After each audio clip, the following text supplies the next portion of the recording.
বিএনপির চেয়ারম্যান তারেক রহমান বলেছেন, দেশে গুপ্ত সংগঠনের ব্যক্তিরা এখন নতুন জালিম রূপে আবির্ভূত হয়েছে।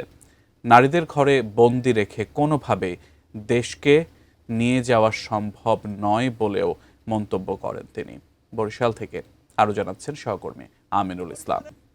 বরিশালের মাটিতে সকলের হৃদয়ের স্পন্দন। দীর্ঘ 2 যুগ পর বিএনপি চেয়ারম্যানের আগমনে ভোর থেকেই বরিশাল বিভাগের বিভিন্ন জেলা ও উপজেলা থেকে দলের নেতাকর্মীরা নগরের বান্দর রোডের বেলস পার্কের সমাবেশস্থলে জড়ো হন।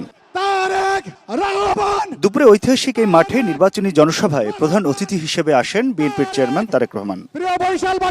কোনো রাজনৈতিক দলের নাম উল্লেখ না করে তারেক রহমান বলেন, যারা জনগণের অধিকার কেড়ে নিয়েছিল তাদের ভাষাতেই একটি রাজনৈতিক দল কথা বলছে। আমি বুঝি নির্মাণের শিল্প, সালাম স্টিল বোঝে ডিউরেবিলিটি, সালাম স্টিল মোস্ট ডিউরেবল স্টিল। জনগণ সেই রাজনৈতিক দলটিকে গুপ্ত নামে চেনে বলে মন্তব্য করেন তিনি। এই যে নতুন জালেম, যাদেরকে মানুষ গুপ্ত হিসাবে চিনে, এই জালেমদের নেতা সে 2 দিন আগে প্রকাশ্যে বলেছে বাংলাদেশের নারীদেরকে সে একটি অত্যন্ত কলঙ্কিত শব্দ দিয়ে ব্যবহার করেছে। যেই ব্যক্তি বা যেই দলের তার দেশের মা বোনদের প্রতি বিন্দুমাত্র শ্রদ্ধা নেই, যেই নেতা যেই দলের নেতাকর্মীদের নিজের দেশের মা বোনদের কষ্টের প্রতি বিন্দুমাত্র সম্মান নেই, তাদের কাছ থেকে আর যাই হোক বাংলাদেশ কখনো অগ্রগতি আশা করতে পারে না।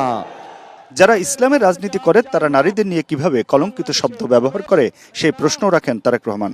আমাদের প্রিয় নবী করিম সাল্লাল্লাহু আলাইহি ওয়াসাল্লামের স্ত্রী এই বিবি খাদিজা, উনিও একজন কর্মজীবী মহিলা ছিলেন।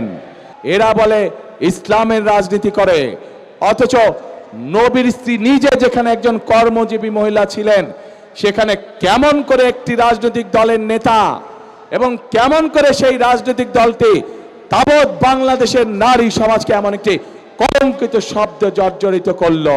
বিএনপির চেয়ারম্যান বলেন, নিশিরাতে নির্বাচন যারা করেছে জনগণের প্রতিরোধে তারা পালিয়েছে।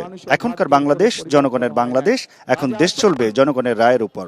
12 তারিখে ইনশাআল্লাহ ধানের শীষকে জয়যুক্ত করার মাধ্যমে 13 তারিখ থেকে আসুন সকলে মিলে আমরা দেশ পুনর্গঠনের কাজে হাত দেই। কে কে আছেন আমার সাথে এই কাজে? দেশ পুনর্গঠনের কাজে কে কে আছেন?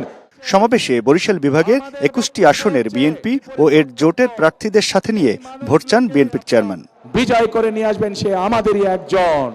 প্রার্থীদের হাতে নিজের মার্কা তুলে দিয়ে তিনি বললেন, জনগণের পাশে তারা 13 তারিখ থেকে থাকা শুরু করবেন এবং তাদের যে লক্ষ্য রয়েছে উন্নয়নের রূপরেখা, সেটি বাস্তবায়নের জন্য ভোটারদের কাছে সমর্থন চাইলেন। বরিশাল থেকে আমিনুল ইসলাম, এটিএন নিউজ।